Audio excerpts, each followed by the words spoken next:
Chapitre 57. À Nazareth avec Jude et les 6 autres disciples. Le 31 octobre 1944. Jésus arrive avec son cousin et les 6 disciples à proximité de Nazareth. Du haut du coteau où ils se trouvent, on voit la petite ville, blanche parmi la verdure, qui monte et descend au gré des déclivités sur lesquelles elle est construite. Le terrain ondule doucement. À certains endroits, c'est à peine visible. Ailleurs, plus accentué. Nous sommes arrivés, mes amis. Voici ma maison.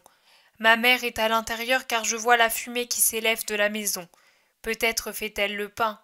Je ne vous dis pas de rester, parce que je pense que vous avez hâte de regagner votre demeure. Mais si vous voulez rompre le pain avec moi et connaître celle que Jean connaît déjà, je vous dis, venez. Les 6 hommes, que leur séparation imminente attristait déjà, redeviennent tout joyeux et acceptent de bon cœur. Eh bien, allons-y. Ils descendent vivement la petite colline et prennent la grande route. Le soir est proche. Il fait encore chaud, mais déjà les ombres s'étendent sur la campagne où les blés commencent à mûrir. Ils entrent dans le village. Des femmes qui vont à la fontaine ou en reviennent, des hommes sur le seuil, de minuscules ateliers ou dans les jardins saluent Jésus et Jude. Les enfants se pressent autour de Jésus. « Tu es revenu ? Tu vas rester ici maintenant. J'ai encore cassé la roue de mon charton. Tu sais, Jésus, j'ai une petite sœur et on l'a appelée Marie. Le maître m'a dit que je sais tout et que je suis un vrai fils de la loi. Sarah n'est pas là, car sa maman est très malade. Elle pleure parce qu'elle a peur. Mon frère Isaac s'est marié. Il y a une grande fête. » Jésus écoute, caresse, félicite, promet de l'aide. Ils arrivent ainsi à la maison. Avertie par un petit garçon prévenant, Marie se tient déjà sur le seuil. « Mon fils, maman !» Ils tombent dans les bras l'un de l'autre. Beaucoup moins grande que Jésus, Marie, la tête appuyée en haut de la poitrine de son fils, se blottit dans ses bras. Quant à lui, il embrasse ses cheveux blonds. Ils entrent dans la maison. Les disciples, y compris Jude, restent au dehors pour leur laisser la liberté de leurs premiers épanchements. « Jésus, mon fils !» La voix de Marie tremble comme si elle avait la gorge nouée. « Pourquoi, maman, cette émotion ?»« Oh, mon fils, on m'a dit, au temple, il y avait des gens de Galilée de Nazareth ce jour-là. Ils sont revenus et ils ont raconté. Oh, mon fils !»« Mais tu le vois, maman, je vais bien. Aucun mal ne m'est arrivé. Et Dieu a été glorifié dans sa maison. » Oui, je le sais, fils de mon cœur, je sais que cela a été comme la cloche qui éveille les dormeurs, et pour la gloire de Dieu, j'en suis heureuse, heureuse que mon peuple s'éveille à Dieu. Je ne te ferai pas de reproches, je ne t'empêcherai pas, je te comprends, et je suis heureuse, mais je t'ai donné la vie, moi, mon fils. Marie est encore entourée par les bras de Jésus. Elle a parlé en tenant ses petites mains ouvertes et appuyées sur la poitrine de son fils, la tête levée vers lui, l'œil plus brillant à cause d'une larme sur le point de couler. Puis elle se tait et appuie de nouveau sa tête sur la poitrine de Jésus. On dirait une tourterelle grise ainsi vêtue de toile bise, à l'abri de 2 grandes ailes blanches, car Jésus porte encore son habit et son manteau blanc. Maman, pauvre maman, maman chérie. Jésus l'embrasse encore, puis il ajoute « Eh bien, tu vois, je suis ici, et pas tout seul. Mes premiers disciples m'accompagnent, et j'en ai d'autres en Judée. Mon cousin Jude, lui aussi, est avec moi et me suit. »« Jude ? » ?»« Oui, Jude. Je sais pourquoi tu es étonné.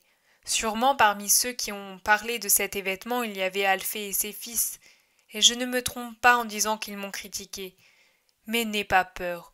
Aujourd'hui, c'est comme cela. Demain, ce sera autrement. L'homme doit être cultivé comme la terre, et des roses s'épanouissent là où il y avait des épines. Jude, que tu aimes bien, est déjà avec moi. Où est-il en ce moment ? Là, dehors, avec les autres. As-tu assez de pain pour tous ? Oui, mon fils. Marie, femme d'Alphée, est au four en train de défourner. Elle est très bonne avec moi, et plus particulièrement en ce moment. Dieu lui donnera la gloire. Il va à la porte et appelle. « Jude, ta mère est ici, venez mes amis !» Ils entrent et saluent. Jude embrasse Marie et court chercher sa mère. Jésus nomme ses 5 disciples, Pierre, André, Jacques, Nathanaël, Philippe. Pour ce qui est de Jean, Marie le connaît déjà. Il l'a salué tout de suite après Jude, s'est incliné et a reçu sa bénédiction. Marie les salue et les invite à s'asseoir. C'est la maîtresse de maison, et tout en portant sur son Jésus un regard d'adoration, son âme continue un muet entretien avec son Fils par ses yeux. Elle s'occupe de ses hôtes. Elle voudrait leur apporter de l'eau pour qu'ils puissent se rafraîchir, mais Pierre s'écrie « Non, femme, je ne peux pas te le permettre. Reste auprès de ton Fils, Mère Sainte. Moi, j'irai. Nous irons au jardin pour nous rafraîchir. » Marie, femme d'Alphée, accourt toute rouge et pleine de farine. Elle salue Jésus qui la bénit, puis conduit les 6 hommes au jardin, vers la vasque. Elle revient toute heureuse. « Ô Marie, dit-elle à la Vierge, Jude m'a parlé, comme je suis contente.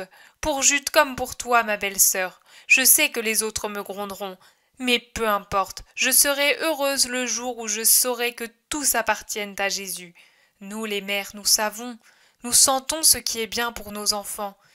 Et moi, je sens que le bien de mes enfants, c'est toi, Jésus. » Jésus lui caresse la tête en souriant. Les disciples reviennent, et Marie, femme d'Alphée, sert le pain tout chaud, les olives, le fromage. Elle apporte une petite amphore de piquette rouge que Jésus verse à ses amis. C'est toujours Jésus qui offre et distribue. Un peu gênés au début, les disciples prennent ensuite de l'assurance. Ils parlent de leur maison, du voyage à Jérusalem, des miracles que Jésus a faits.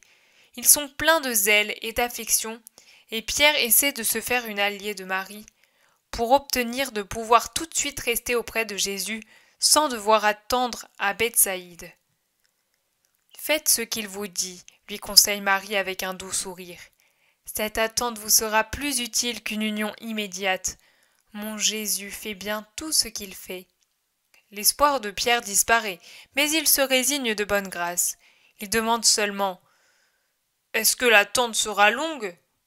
Jésus le regarde avec un sourire, mais ne dit rien d'autre. Marie interprète ce sourire comme un signe de bienveillance. « Simon, fils de Jonas, il sourit. Aussi, je te dis, le temps de ton attente obéissante sera rapide comme le vol de l'hirondelle sur le lac. »« Merci, femme. »« Tu ne dis rien, Jude ? Et toi, Jean ? » ?»« Je te regarde, Marie. »« Et moi aussi. »« Moi aussi je vous regarde, et savez-vous, il me revient à l'esprit une époque lointaine. En ce temps-là déjà, j'avais 3 pères Dieu qui s'attachaient à mon visage avec amour. Tu te souviens, Marie, de mes 3 écoliers ? Oh, si je m'en souviens, c'est vrai. Maintenant aussi ils sont 3 d'âge sensiblement égal. Ils te regardent avec tout leur amour. Et celui-ci, Jean, je crois, ressemble au Jésus d'alors, cheveux blonds et joues roses, et le plus jeune de tous. Les autres veulent savoir, on raconte des souvenirs et des anecdotes. Le temps passe et le soir arrive. Mes amis, je n'ai pas de pièces meublées, mais là se trouve l'atelier où je travaillais, si vous voulez y trouver un refuge. Mais il n'y a pas de banc. C'est un lit confortable pour des pêcheurs habitués à dormir sur des planches étroites. Merci, maître. Dormir sous ton toit est un honneur et une sanctification. Il se retire après maintes salutations. Jude, lui aussi, s'éloigne avec sa mère. Ils vont chez eux. Jésus et Marie restent seuls dans la pièce, assis sur le coffre à la lueur d'une petite lampe, chacun ayant le bras autour des épaules de l'autre. Jésus raconte, et Marie écoute, ravie, tremblante, heureuse. La vision cesse alors.